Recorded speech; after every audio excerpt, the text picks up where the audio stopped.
Well, hello, everyone. Thank you so much for taking the time to join us for our weekly Hebrew word study. And I just pray that you are enjoying the sessions that we've been having. And thank you for all of those who have hit the subscribe button that shows up on the YouTube video. Then you're made aware of the links as soon as I'm done with the videos, even before the emails come out. So, again, thank you for your interest in this. And most of all, I pray that God will bless you, help you to see the beauty of His Word. Again, this isn't just to pass along knowledge or to share intellect. It is to show you that God has given us just a precious word in this Hebrew language and the depths that can be searched out and the understanding that can be gleaned by just a little bit of research and digging into His Word. So, with that, we're going to jump into what you see on your screen here today in 2 Samuel chapter 3, verse 17. And of course, Saul has lost his life. David is in the process of aspiring and ascending to the kingship of Israel and Judah combined. They're fragmented. They're being brought back together. There's this character named Abner, who was the host or the leader, general, if you will, of Saul's army, who was a very powerful man and has even had some designs on being a leader and almost a king himself, with one of Saul's sons that fell apart the past 2 weeks, as you saw how that unraveled. And now he's pledging his allegiance and alignment with David. And so we start with verse 17. That Abner communicated. But again, always drawn to this word here. It's devar. And it is the word meaning deep words, words from the heart, not frivolous communication. But this shows that Abner's heart was in the right place and that he was really trying to um, get them aligned with him and bring Israel together. So he's speaking from his heart. So communicated just doesn't do it justice. Um, it's words from his heart that Abner had spoken to the elders of Israel. And then he says something that's very interesting. He acknowledges that David was going to be king. Well, this is so strange because if he knew this way back when, why was he so reluctant to part ways with Saul? Why did he actually chase after David's life at the request of Saul?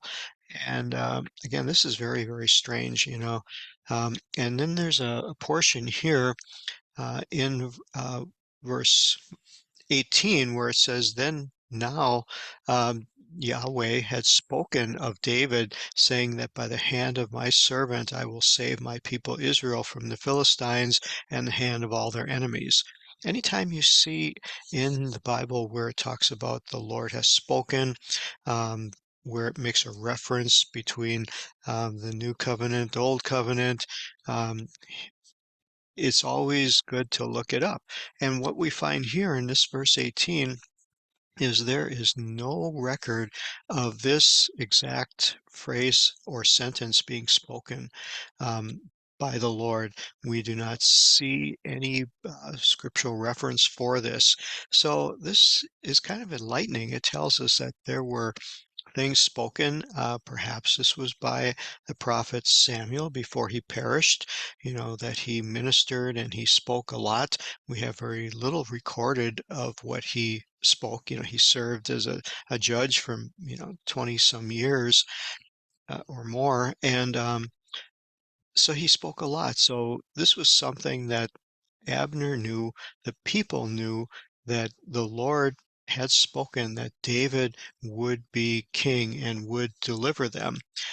So this is a very interesting that he brings this up again. And again, to the point that if he knew this and if the people knew this, why did it take to this point before they finally were willing to allow David to be acknowledged as king? Well, we don't have answers to that, but here we see verse 19, the word devar, translated as he spoke. Abner still really speaking to these groups. He went to Israel. He now went to the tribe of Benjamin, spoke to Abner.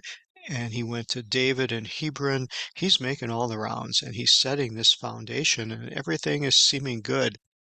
That's what we see here in verses 19, 20, all the way through verse 26.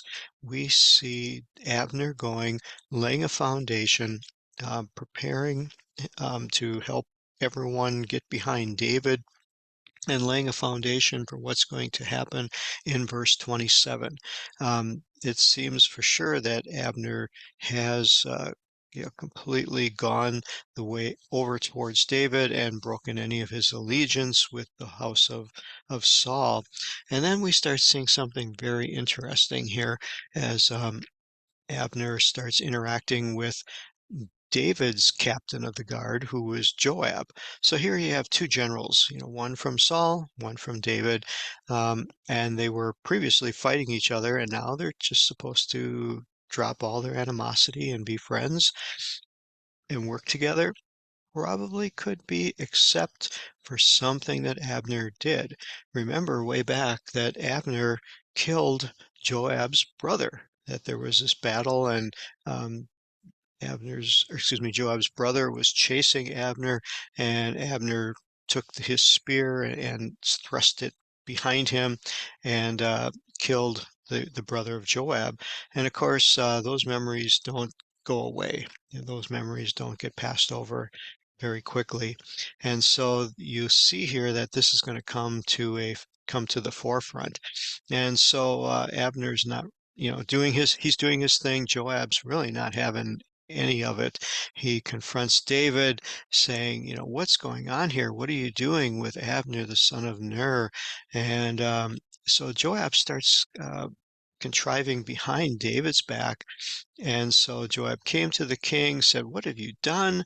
Why are you going with Abner? Why have you sent him away? Why are you trusting him? Don't you know he's going to deceive you? He's just being a spy."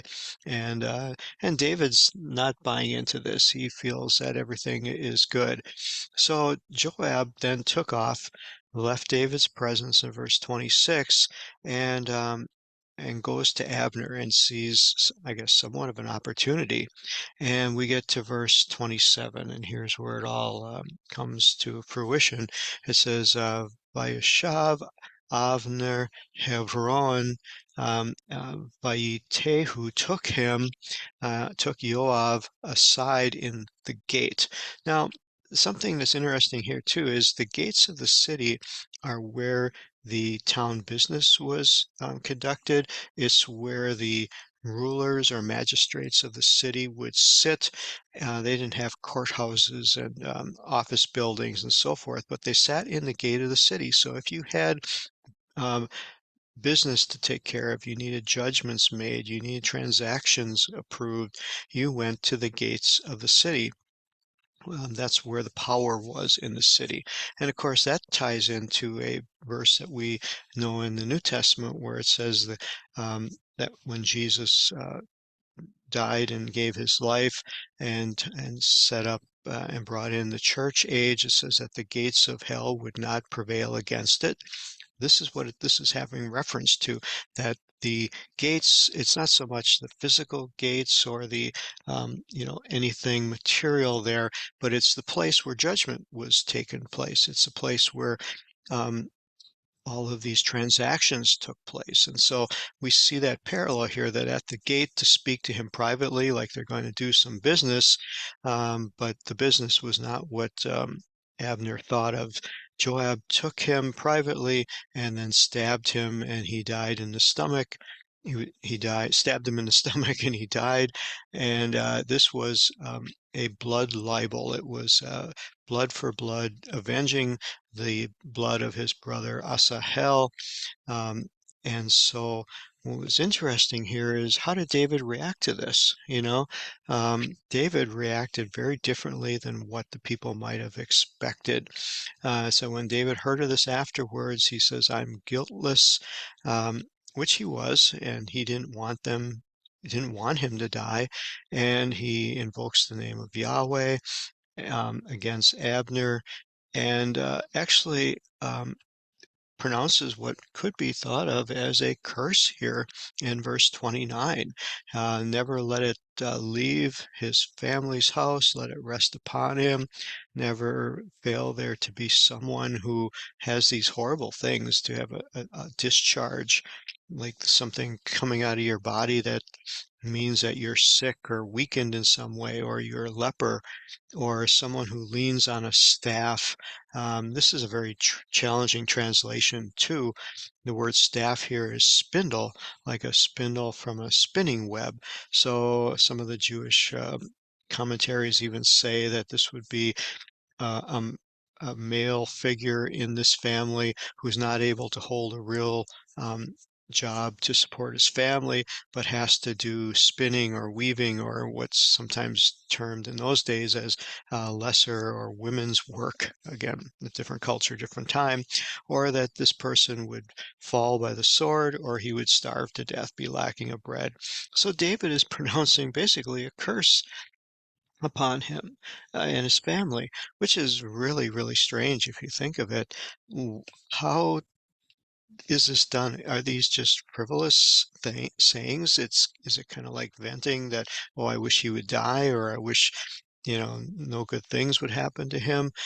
Uh, did he expect God to act upon this? Is he really expecting that higher powers, if you will, whatever he thought he was appealing to, would act in his behalf to cause these curses to go forth? What kind of superstitions did they hold, even though David was serving the one true God and being a man after God's own heart? Maybe it was just anger. I don't know. Maybe it was a brokenness. But again, a very, very strange way of speaking here. So Joab killed Abner along with his brother Abishai because of Asael's blood revenge. Now, here we see the mourning of David as we go from verse 31 through 39. Um, David rent his clothes. He mourned in sackcloth. He commanded everyone to do that. The funeral procession, David followed. They buried him in Hebron. He wept at the grave of Abner, and all the people saw it. And what it did is that it endured David to them. He wasn't this hard, cold, calloused military guy who went indiscriminately killing everyone. He had a heart. And in verse 33 is interesting as David creates this lament, basically a song. And he says something in here that Abner dies as a fool dies. Well, we ask ourselves, what does that all mean? This goes back to the time when Moses set up in the land of Israel what are called cities of refuge. That if you had an altercation where life was lost on purpose, accidentally, however, it didn't matter, and you knew that the relatives were going to be after you, you would run to this city of refuge to seek protection until you could have a fair trial and be found if you were found guilty, then you would be suffering the punishment for that crime. If you were found innocent, you could stay in that city of refuge until the death of the high priest, and then your transgression would be absolved, and the relatives could no longer come and exact vengeance or blood libel upon you. So Abner had this opportunity to go to the city of refuge, but he didn't. And this is where David says that he dies as a fool dies because he didn't take his refuge. His hands weren't bound, your feet weren't in fetters, and you fell just like someone who didn't care, a wicked man, as they're saying. And so finally, after a day, David comes out of his mourning. He was fasting. He was in sackcloth and ashes. And then the people saw that, and it said it pleased the people, and they found they had a compassionate, caring leader, which is, of course, what everyone longs for, a compassionate, caring leader. And so they were pleased by that. And as it finishes up this chapter, we get to verse 39, and David makes one more comment about the family of Zeruiah, which, remember, we talked about her, it's their mother. And these sons of this lady um, are just beyond what David feels he can handle at times, and it's so harsh. But yet they are instrumental in his kingdom. They help him. They are instrumental in allowing him to ascend to the kingship. But yet here they are again, the mother being given all of the credit for what she did in raising these sons. Again, I wish we knew more about her. She must have been quite an interesting lady. So that takes us to the end of chapter 3. I hope you found some fun, interesting things in there. And again, see how David is being prepared. And we're going to learn more about David and his character. But yet we see a little bit here on his compassion and his mercies that he had towards those who were um, taken advantage of in what he thought was an unfair way. So God bless you. Have a wonderful rest of your week, and Lord's willing, see you next week. Bye-bye.